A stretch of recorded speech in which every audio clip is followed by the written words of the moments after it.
kiekvienas, kad ir to paties pastatymo koncertas arba parodymas, jisai visada yra kitas. Dainuoti Elinge toje scenoje yra didžiulis įkvėpimas. Vidinė tokia kažkokia tai labai pakylėta būsena. Pirmiausia, tai reikia, kad visi susirinktume į Elingę ir pabandytume sukurti tą neapsakomą aurą ir tarpusavio ryšį.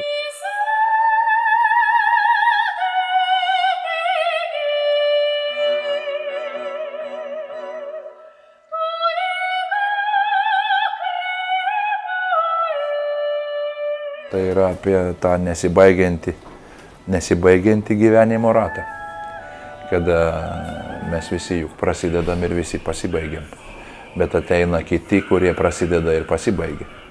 Mano personažas pradžioje kalba apie merginą apsirengusią rūbų, kuri, jeigu neturi meilužio, tai tavo gyvenimas kaip ir nenusisekė, sakykim taip, tokia mintis yra, bet intrutina kalba visai apie kitus dalykus, apie meilę, apie meilės gilumą ir jos grožį. Muzika yra įdomi, orkestras yra įdomus, daug ritmų, daug mušamųjų, daug spalvų, daug solistų partijose. Ir tai yra labai gerai žmonėms pažįstama muzika.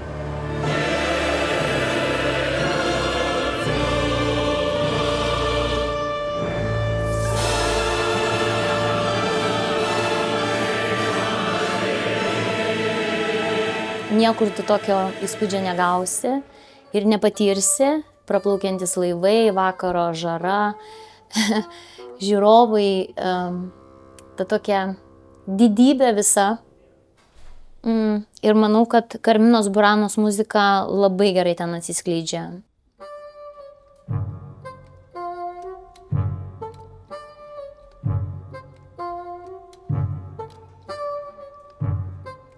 Vaizdas ir priemonės vaizdinės sustiprina garsinę paletę. Jie vienas kitą papildo. Tai režisierius Dalius Abarius, jisai savo akim pamatė visą šitą reikalą, plus jau tiek metų buvo Elingė buvęs su Olandu, jisai žinojo tą erdvę ir žinojo, su kuo jisai susidurs, ir jo visi sprendimai yra abariški. Čia yra turbūt pati svarbiausia sąlyga - ateiti ir dar kartą nustebti Orfo muzikos didybę, nustebti Elingo didybę, nustebti kūrybinės komandos darbo ir, aišku, nustebti mums gamtos siunčiamais ženklais.